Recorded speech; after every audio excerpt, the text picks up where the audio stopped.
Masakit kasi ang dami kong binigay sa kanila problema, heartaches. Pero tinanggap pa rin niya ako.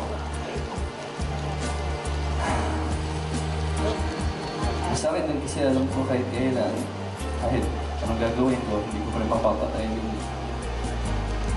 yung lahat na ginawa niya para sa akin. Yung pagtanggap sa akin.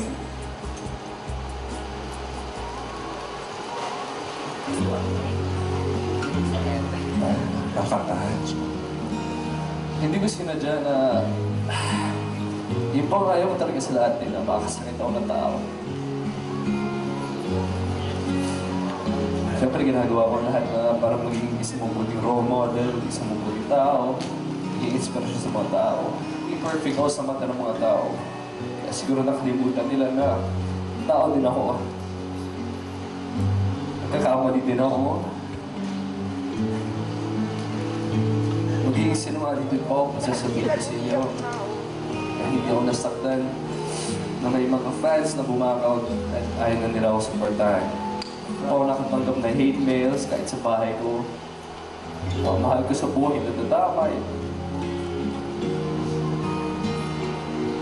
Kasi kung ako lang, kaya ko tinisin ito eh. Kaya ko tanggapin lahat ng mga ayaw sa akin. Pero iba lang kapag nadadami yung pamilya ko. Hindi ako perfecto na. Try my best to be my best. Try my best para maging inspirasyon sa ibang tao at para maging isang role model. Pero mahirap din. Ayun. Yeah.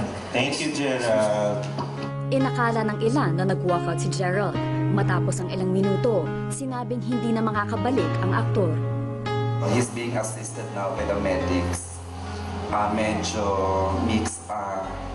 Nagka-hyperventilate po siya. So, ayun po.